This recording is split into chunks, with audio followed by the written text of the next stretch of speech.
할렐루야. 아멘. 무더웠던 하루였는데요. 주님과 잘 동행하셨습니까? 각자의 소명의 자리 감당하시느라 정말 노고 많으셨습니다. 어느덧 사사기 결말의 시작 부분인 17장에 도착했습니다. 사사기 17장 이전까지 우리는 사사기를 읽으면서 일정한 패턴이 반복되고 있다는 것을 발견하게 됩니다. 이스라엘이 하나님께 범죄하게 되어 하나님이 진노하셨고, 그리고 이방 족속에게 이스라엘 백성들을 내어줍니다. 이방 백성의 압제와 핍박 속에서 이스라엘은 다시 하나님을 찾고 부르짖게 되고, 그러자 하나님께서 사사를 보내셔서 이스라엘을 구원하십니다. 그런데 사사기 17장부터는 분위기가 완전히 달라집니다. 17장부터 마지막 21장까지는 사사가 등장하지 않습니다. 사무엘상 1장에 가서야 비로소 이스라엘의 마지막 사사인 이 사무엘이 등장하게 됩니다. 사사의 공백을 통해서 사사기 기자는 단순히 이스라엘의 역사만을 기록하는 것이 아니라 이스라엘 백성들이 얼마나 깊은 영적 타락 속에 빠져 있는지를 직접 보여주고자 했던 것입니다. 사사기 17장부터 마지막 21장까지에는 두 개의 스토리가 기록되어 있습니다. 17장과 18장에는 오늘 우리가 볼 미가 이야기가 기록되어 있는데 종교적 타락을 보여주고 있습니다. 이어서 사사기 19장부터 21장까지 기록된 레인의 첫 이야기는 이스라엘의 도덕적 타락에 대해서 기록하고 있습니다. 다시 말해서 이 사사기의 마지막 부분은 이스라엘의 종교적 타락과 함께 도덕적 타락을 보여주고 있으며 하나님께로부터 멀어진 이스라엘이 얼마나 부패한 삶을 살고 있는지를 보여주는 영적 진단서와도 같습니다. 그리고 이 모든 이야기의 핵심을 모아주는 한 문장에 이 말씀이 반복되고 있는데요. 바로 이 말씀은 그때에는 이스라엘의 왕이 없었으므로입니다. 그렇다면 여러분, 이스라엘에는 정말 왕이 없었던 것일까요? 우리 이 질문에 대해서는 설교 중반쯤에 답을 하도록 하고 오늘은 본문에 있는 미가 스토리를 함께 보도록 하겠습니다. 본문 1절의 말씀 함께 읽겠습니다. 에브라임 산지에 미가라 이름하는 사람이 있더니. 미가라는 이름의 뜻은 누가 여호와와 같은가, 여호와 같은 이가 누군가입니다. 우리도 자녀들의 이름을 지을 때 정성을 다하듯이 이스라엘에게 이름이라는 것은 단순한 호칭 정도가 아니라 그의 인생과 신앙의 방향까지 알려주는 아주 귀한 이름의 뜻이 있습니다. 그러므로 미가의 이름, 여호와와 같은 자가 누구인가라는 이 이름의 뜻을 보면서 우리는 혹시나 미가가 그런 하나님과 같은 자, 하나님을 닮은 자가 아닌가 하고 기대감을 가지게 됩니다. 그런데 그 기대감은 2절에 가서 바로 무너지고 맙니다. 우리 2절의 말씀도 함께 읽겠습니다. 그 어미에게 이르되 어머니께서 은 1100을 잃어버리셨으므로 저주하시고 내 귀에도 말씀하셨더니 보소서 그 은이 내게 있나이다. 내가 그것을 취하였나이다. 어미가 가로되 내 아들이 여호와께 복 받기를 원하노라 하니라. 미가는 어머니의 돈 1100세겔을 훔칩니다. 은 1100세겔은 어느 정도의 의미이며 또 얼마의 가치가 있을까요? 당시에 은 한 세겔은 노동자 한 사람이 4일치 일했을 때 얻게 되는 품삯이라고 합니다. 그러므로 은 1100은 일반 노동자가 무려 12년이야 일을 해야 벌 수 있는 아주 큰 금액입니다. 여러분, 이 미가가 훔친 돈의 액수를 통해서 우리는 두 가지 정보를 얻게 됩니다. 첫 번째는 미가가 정말 큰 돈을 훔쳤구나라는 것을 우리가 알게 되고, 또 한 가지는 미가의 집이 굉장히 부자였다는 것을 알 수 있습니다. 그런데 이 미가가 그의 어머니께서 도둑을 향해서 저주하는 그 말씀을 듣고 그 돈을 다시 어머니께로 돌려드립니다. 죄가 미워서가 아니라 그 저주가 두려웠기 때문입니다. 그런데 미가보다 더 큰 문제가 있으니 바로 미가의 어머니입니다. 여러분, 만일 여러분이 미가의 어머니인데 자녀가 돈을 이렇게 훔쳤다면 여러분 어떻게 하실까요? 돈을 돌려받는 즉시 우리가 마땅히 해야 될 행동은 어쩌면 훈계와 책망일 것입니다. 그런데 미가의 어머니는 이렇게 말합니다. 내 아들이 여호와께 복받기를 원하노라. 그리고 복을 빌어주고 끝나는 것이 아니라 신상까지 만들겠다고 선언합니다. 그렇다면 어머니는 왜 신상을 만들었을까요? 우리 3절의 말씀을 함께 읽으며 답을 찾아보겠습니다. 미가가 은 1,100을 그 어미에게 도로 주매 어미가 가로되 내가 내 아들을 위하여 한 신상을 새기며 한 신상을 부어 만든 차로 내 손에서 이 은을 여호와께 거룩히 드리노라. 그러므로 내가 이제 이 은을 내게 도로 돌리리라. 어머니가 신상을 만든 이유는 바로 내 아들 미가를 위하였습니다. 당시 고대 사회에서는 복이 저주를 덮어준다는 미신이 있었다고 합니다. 아들을 향한 어머니의 복을 비는 이 앞의 말과 그리고 신상을 만든 것은 여호와 하나님을 향한 그들의 순수한 신앙이 아니라 이 고대 근동사회의 종교적 미신에서 비롯되었다는 것을 우리가 알게 됩니다. 여러분, 짧게 미가 스토리를 보셨는데요. 미가와 미가 어머니의 모습을 통해서 우리는 이스라엘 사사시대 당시 얼마나 영적 상태가 무너져 있는가를 보게 됩니다. 미가는 어머니의 돈을 훔침으로써 10계명 중 5계명인 부모 공경과 그리고 8계명인 도둑질하지 말라는 명령을 어기게 되고요. 미가의 어머니는 그의 아들에게 복을 빌어줄 뿐만 아니라 신상을 만듦으로써 10계명의 1, 2, 3계명을 모두 어기게 됩니다. 또한 어머니는 입으로는 여호와, 거룩이라는 말을 담고 있지만 그녀의 삶은 정반대였습니다. 여러분, 신앙의 언어는 있지만 신앙의 삶은 없습니다. 우리는 이것을 보고 신행불일치라고 얘기합니다. 이어서 5절의 말씀 우리 함께 읽도록 하겠습니다. 이 사람 미가에게 신당이 있으므로 또 에봇과 드라빔을 만들고 한 아들을 세워 제사장을 삼았더라. 미가에게 신당이 있었다고 합니다. 이 신당은 히브리어 원어로 베이트 엘로힘, 곧 하나님의 집이라고 부릅니다. 그러므로 이 신당에 대해서 이방신을 섬기는 제단이라고 해석하기에는 무리가 있을 것 같습니다. 미가가 사는 에브라임 산지에는 이 실로라는 중앙 성소가 있었다고 합니다. 그럼에도 불구하고 미가의 집에 신당이 있었다는 것은 오늘날로 말하면 교회에서 예배 드리는 것만으로 만족하지 않고 자신의 집에 기도의 처소, 예배의 처소를 두었다라는 의미입니다. 그것뿐만이 아닙니다. 미가의 집에는 대제사장이 입는 에봇도 만들었고 그리고 점을 칠 때 쓰는 우상이었던 드라빔도 있습니다. 그리고 미가는 자신의 아들 중 한 명을 제사장으로까지 세우게 됩니다. 이를 통해서 이들의 종교적 열심이 얼마나 큰가 또한 우리는 알 수 있습니다. 하지만 가장 큰 문제는 그 열심의 동기가 무엇이냐와 그리고 그 열심의 방향이 어디로 향하는가입니다. 사사기 기자는 미가 스토리 제1막을 다음의 말씀으로 마무리하는데요. 우리 마지막 6절의 말씀 함께 읽겠습니다.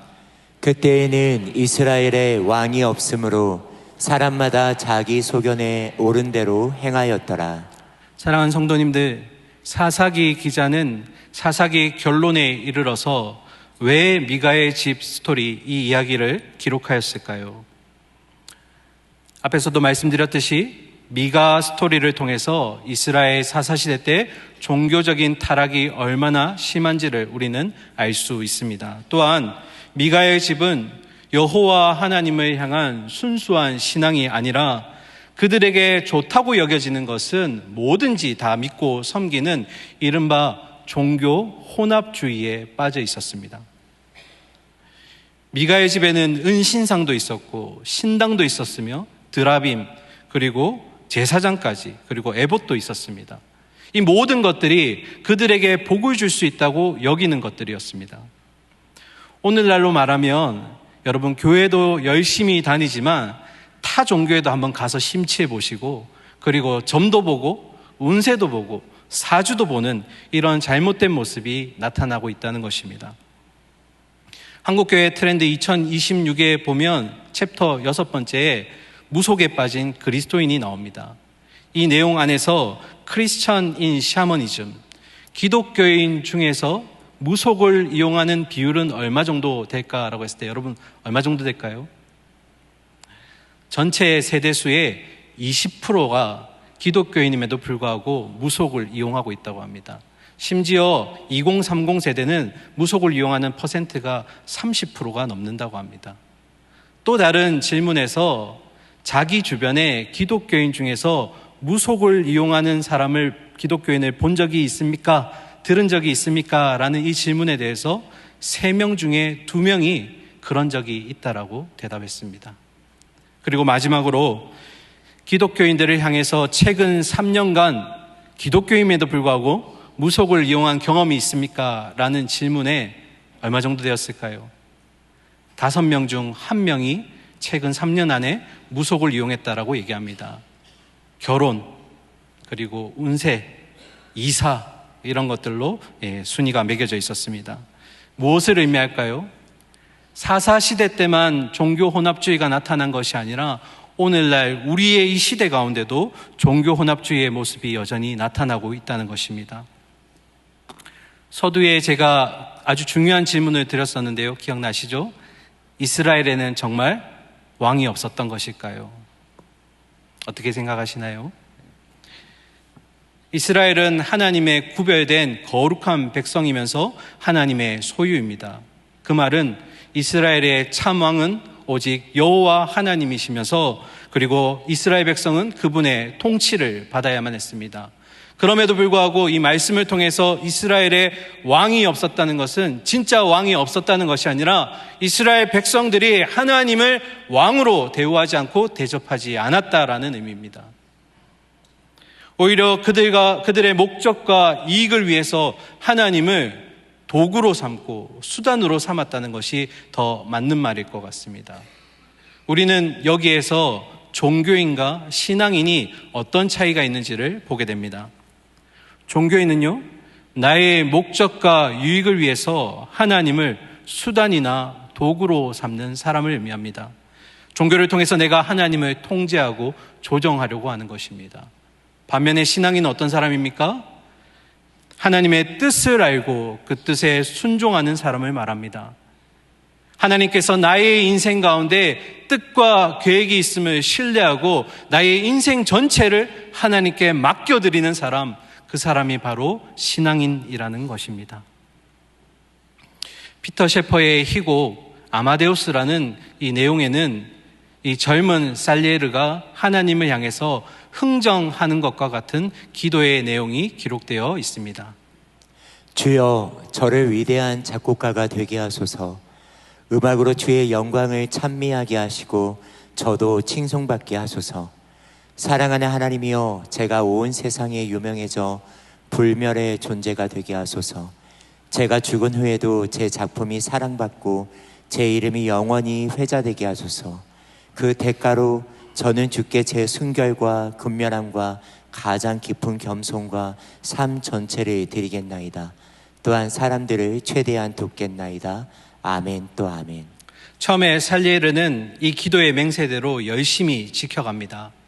자기의 순결을 지켰고, 그리고 열심히 음악 공부를 하면서 많은 음악인들을 무상으로 가르쳤습니다. 또한 많은 가난한 사람들을 지속적으로 돕습니다.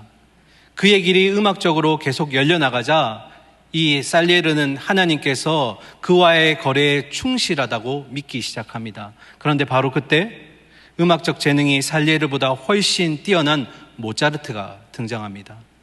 아무리 해도 따라갈 수 없는 모차르트를 바라보면서 살리에르는 결국 하나님을 수단과 도구로 삼았던 것을 통해 하나님을 원망하기 시작합니다. 하나님, 이제 나는 당신과 적입니다. 이렇게 고백했던 살리에르는 모차르트를 무너뜨리려고 하기 시작합니다. 여러분, 신앙인과 종교인은 평소에는 잘 구분되지 않습니다. 그럼 언제 신앙인과 종교인의 모습에 차이가 있을까요? 첫 번째로 문제와 어려움을 만났을 때입니다. 어려움과 문제를 만났을 때 종교인은 하나님 왜 나에게 이런 어려움과 문제를 주시나요? 하고 문제와 어려움에 집중하면서 하나님을 원망하고 불평합니다. 신앙인은 어떨까요? 어려움과 문제로 인해서 끙끙 앓지만 그럼에도 불구하고 신앙인은 하나님 이 일을 통해서, 이 어려움을 통해서 나에게 어떤 메시지를 주려고 하십니까? 어떤 말씀을 주려고 하십니까? 하고 끊임없이 하나님께 그 뜻을 묻는다는 것입니다. 또 한 가지 예를 들어볼까요? 순종은 어떨까요? 종교인은 내 뜻과 내 생각이 하나님과 맞을 때에만 순종하려고 합니다. 하지만 신앙인은 다릅니다. 다 이해되지 않더라도, 다 내 마음에 이해되지 않더라도 하나님께 신뢰하며 하나님께 순종하는 것이 바로 신앙인의 모습입니다. 다니엘서 3장에는 우리가 너무나 잘 아는 다니엘의 세 친구가 등장합니다. 바벨론의 느부갓네살 왕이 금 신상을 만들고 절하라는 명령을 내렸을 때 이 다니엘의 세 친구는 그 명령에 불순종합니다. 결국 왕 앞에 끌려 나오게 됩니다. 그런데 여러분 놀랍게도 이 세 친구가 왕 앞에서 담대한 고백을 하는데요. 우리 이 담대한 고백을 다니엘서 3장 17절과 18절의 말씀으로 함께 읽도록 하겠습니다. 왕이여, 우리가 섬기는 하나님이 계시다면 우리를 맹렬히 타는 풀무불 가운데서 능히 건져내시겠고 왕의 손에서도 건져내시리이다. 그렇게 하지 아니하실지라도 왕이여, 우리가 왕의 신들을 섬기지도 아니하고 왕이 세우신 금 신상에게 절하지도 아니할 줄을 아옵소서. 아멘. 바로 우리에게 필요한 믿음이 무엇입니까? 그렇게 하지 아니하실지라도, 그리 아니하실지라도. 이 세 친구는 하나님께서 그들을 풀무불에서 건지실 능력이 있다는 것을 알고 있었고 믿고 있었습니다. 하지만 하나님께서 그렇게 하지 않으실지라도, 그들이 결국 불구덩이에서 죽게 하신다 할지라도 그것조차도 기꺼이 받아들이겠다고 그들은 믿음으로 담대히 고백했습니다. 여러분, 신앙이란 무엇일까요? 신앙의 정의가 많이 있겠지만 오늘 저는 이렇게 함께 정의하고 싶습니다. 신앙이란 하나님의 뜻과 계획이 나의 길을 가장 좋은 길로 인도하실 거라는 그 믿음을 가지고 그 하나님의 뜻과 계획에 설득당하는 것이 바로 우리의 신앙인 줄 믿습니다. 또한 하나님의 그 길과 하나님의 뜻이 나를 향한 가장 최고의 길임을 믿고 순복하는 것이 바로 우리의 신앙인 줄 믿습니다. 여러분, 종교인은 내 뜻대로 하나님을 이끌려가려고 하지만, 움직이려 하지만, 그러나 신앙인은 하나님께 이끌림 받는 줄 믿습니다. 우리 앞에 있는 문장 함께 읽도록 하겠습니다. 종교인은 내 뜻대로 하나님을 움직이려 하지만 신앙인은 하나님께 이끌림 받습니다. 오늘 말씀을 들으시면서 여러분에게 이제 가장 중요한 질문을 좀 던질까 합니다.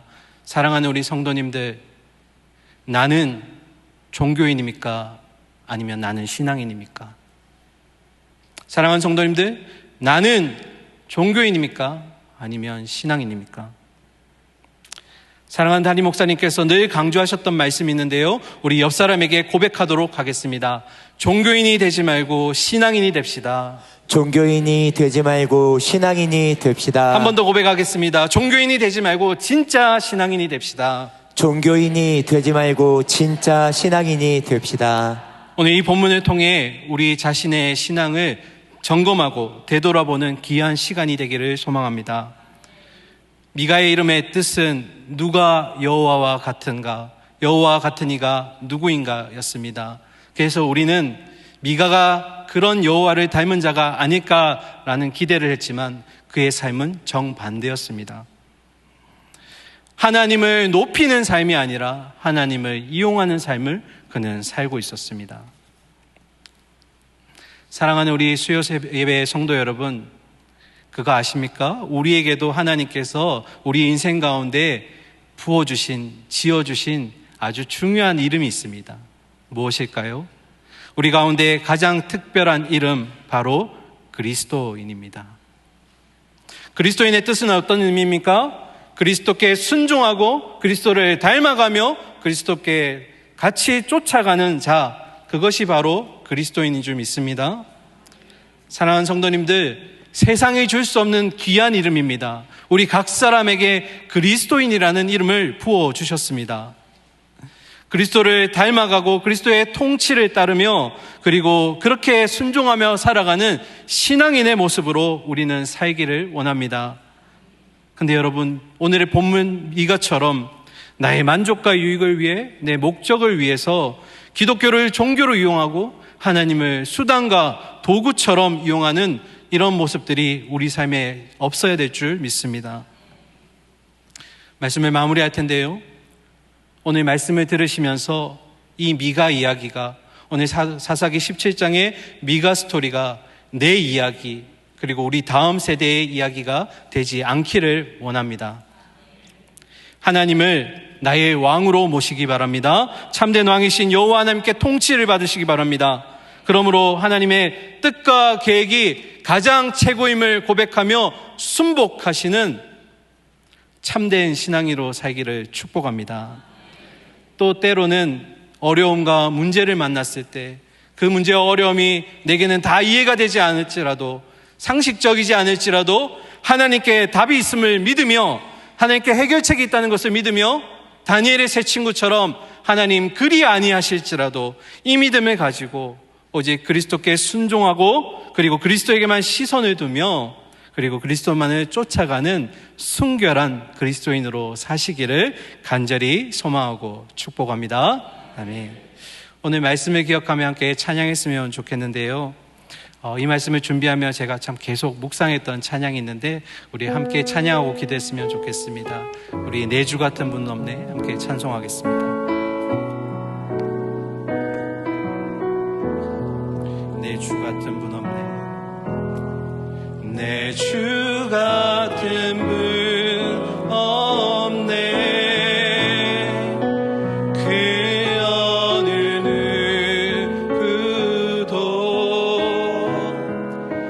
생명 다하도록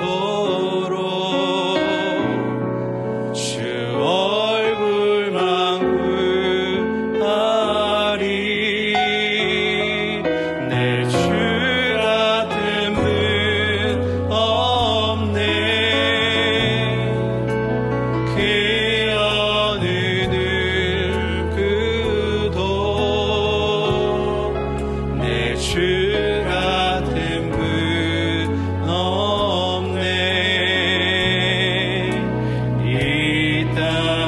인생의 참된 왕이신 주님께 고백합니다. 오 하나님, 오 하나님, 주 나의 모든 것, 주 나의 모든 것, 내 주 같은 분 없네, 이 땅 위에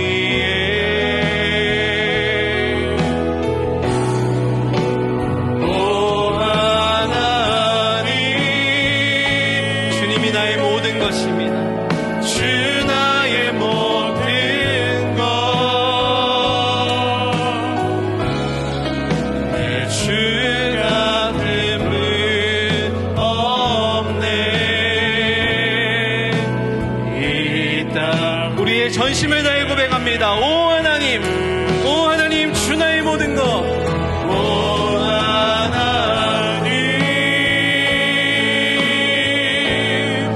주 나의 모든 것, 내 주 같은 분 없네, 이 땅 위에 오 하나님, 오